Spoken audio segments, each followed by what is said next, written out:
Yung mga idol, kumusta? This is Uyod Boxing Fanatics at sa video na ito ay pag-usapan natin itong parating na laban ni Marlon Tapales. Balita nga natin at kinonfirm lang natin dito sa Boxrec at dito na pag-alaman natin totoo talaga, no?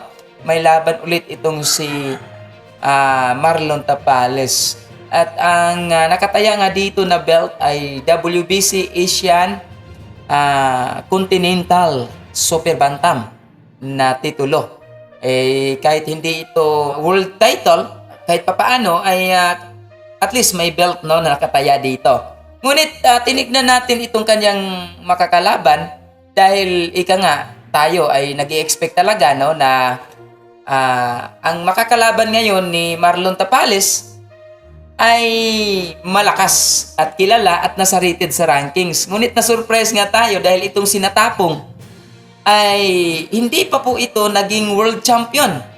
Hindi pa po niya naranasan maging world champion at ang record niya ay 12 wins, meron siyang 3 talo at marami po ang mga Filipino boxing fan, hindi lang ho mga Filipino boxing fan, pati na ho ang mga boxing fan na sumusubaybay dito sa ating pambato worldwide na nag-i-expect na talagang kilala at nasa rated sa rankings itong makakalaban ng ating former unified champion ng IBF at WBA champ, The Nightmare Marlon Tapales.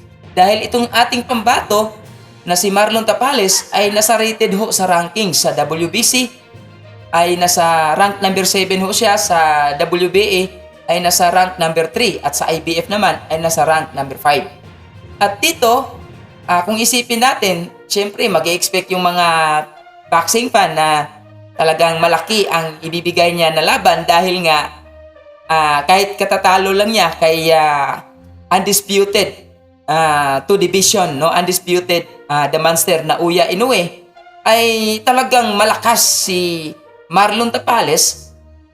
Marami rin ang mga nasa rated na mga boxers na naghahangad na makakalaban niya, no, makakalaban siya. So meron ngang mga nagtatanong na bakit ito ang ibinigay na laban o kalaban ni Marlon Tapales sa kanyang promoter na si Sian Gibbons. I don't know kung si Sian Gibbons ang naghanap ng laban na to dahil ika nga sabi sa kanyang tagapagsalita na si Silver Tai ay si Silver Boys ay bibigyan kaagad pagkatapos ng laban niya nung natalo siya kay Uya Inoue, ay malaking laban ang ibibigay sa kanya dito sa kanyang promoter. Ngunit ngayon ay ito nga, no,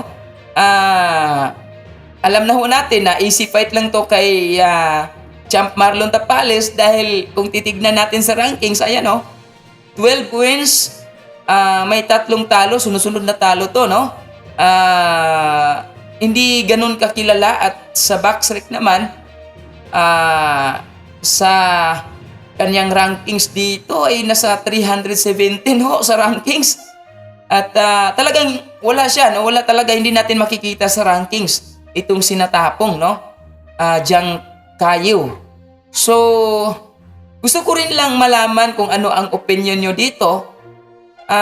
Kung karapat-dapat ba itong makalaban ni Champ Marlon Tapales, kung ika nga, kung sa undisputed fight niya dito kay The Monster na Uya Inoue ay hindi ganun kalaki ang kinita niya, hindi man masyadong maliit pero malaki na yun para sa atin.